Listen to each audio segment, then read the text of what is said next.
एक सवाल है छोटा सा कि जब एक क्लास में एक बच्चा है जो ऐसे करके सोफे पे जब बैठता है पैर हिलाता रहता है, कुर्सी पे बैठा बैठा हाथ हिलाता रहता है, ऐसे ऐसे करके टांगे हिलाता रहता है, मारता रहता है सामने वाले को, तब आप क्या करते हैं? डांटते हैं। और क्या करते हैं?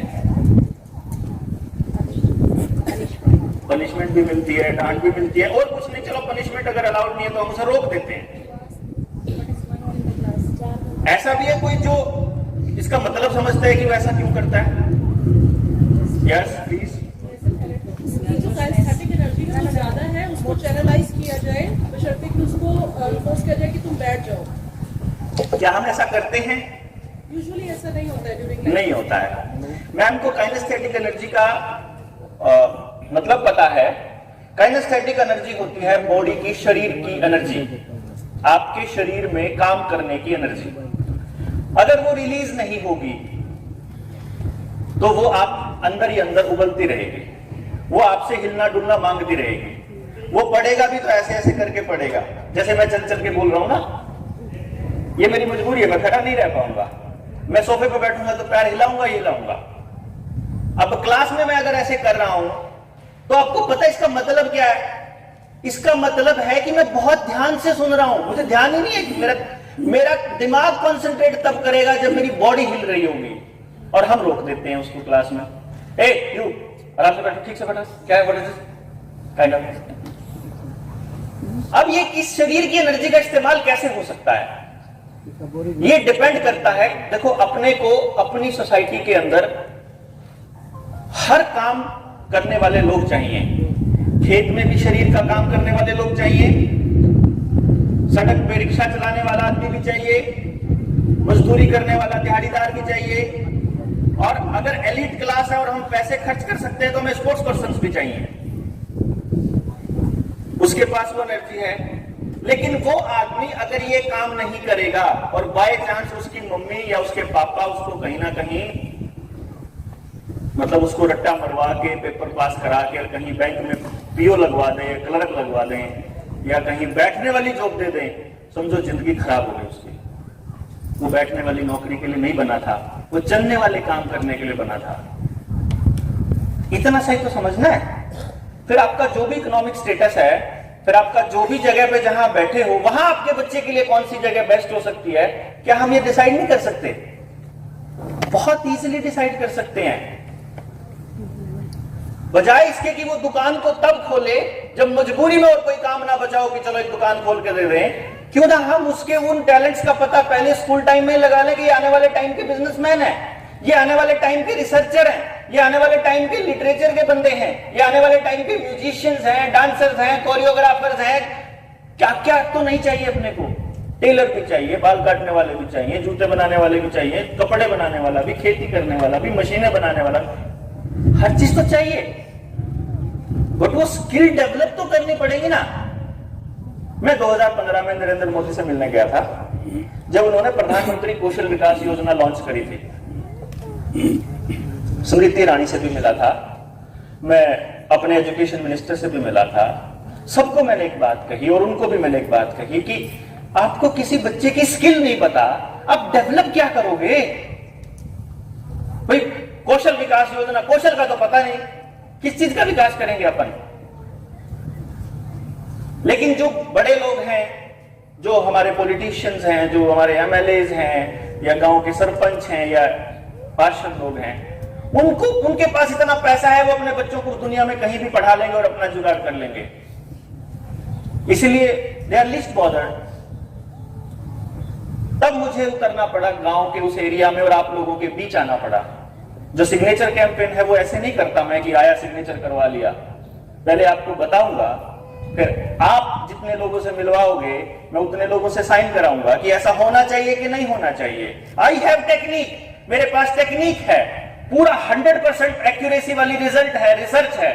मैं इस कंट्री को ऑन रिकॉर्ड बोल रहा हूं, रिकॉर्ड हो रहा है, मैं पूरी की पूरी रिसर्च बिना नाम के और बिना पैसे के देने को तैयार हूं। बट कम से कम वो आपके बच्चे के लिए इस्तेमाल होनी चाहिए। लेकिन फिर पता क्या होता है, जिस मंत्री से मिलो, जिस बड़े लोग से मिलो, सबसे पहले क्या करते हैं, अपने वाले को ले आते हैं, मेरे वाले का कर देते हैं।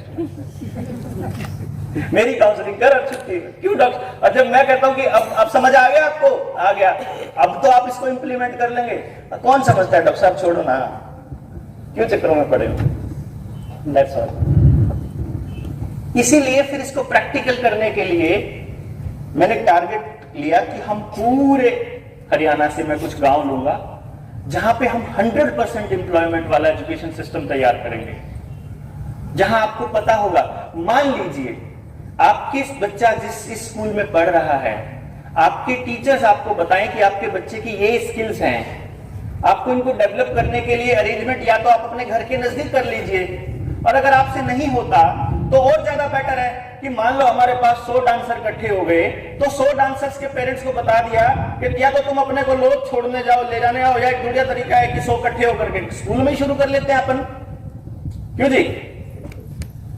वो सस्ता पड़ेगा, इकोनॉमिक भी पड़ेगा, और स्कूल पार्टिसिपेट करेगा कि एक्चुअली उनको पता होगा कि कौन सा बच्चा हमने रिसर्च के लिए तैयार करना है, कौन सा साइंस के लिए करना है, कौन सा मैथ्स के लिए करना है, कौन सा हिस्ट्री के लिए करना है, कौन हिस्टोरियन इतना बढ़िया है, कौन स्टोरी टेलिंग में जाएगा, किसी भी फील्ड में। There are ways. शुरुआत हम बहुत अर्ली स्टेज से करते हैं। किस चीज की शुरुआत पता है? किस चीज की शुरुआत? सर, हावर्ड गार्डनर की थ्योरी है, theory of multiple intelligence. Yes. उसके ऊपर वेरियस कॉग्निटिव एनालिसिस के टेस्ट होते हैं, तो हम वो कर सकते हैं बच्चे के साथ। वेरियस क्वेश्चंस होते हैं कि बच्चे के पेरेंट्स उसको आंसर करें, तो उससे एक मतलब वे पता चल जाता है कि बच्चे की इंटेलिजेंस किस तरफ है। गार्डनर की थ्योरी के जो कॉग्निटिव एनालिसिस टेस्ट हैं, सारे के सारे विदेश से तैयार हुए पड़े हैं, एक भी इंडियन सिनेरियो का नहीं है। That is the biggest problem sir. Indian system जो है, इसमें एजुकेशन साइकोलॉजी डिपार्टमेंट के बड़ी बड़ी यूनिवर्सिटीज के साइकोलॉजी डिपार्टमेंट के हेड ऑफ द डिपार्टमेंट मेरे पास आते हैं कि जी बहुत तकड़ी प्रॉब्लम में फंसा हूं, क्या करूं?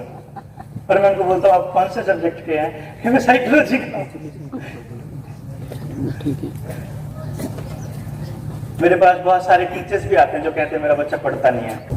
इसीलिए ये दिक्कत है कि हमने जो बाहर के टेस्ट उठाए और कॉपी पेस्ट करने शुरू कर दिए, ना अपनी जरूरतें देखी, ना अपना एनवायरनमेंट देखा, ना हमारे लोगों का माइंडसेट देखा, ना कहां से शुरू करना है वो देखा।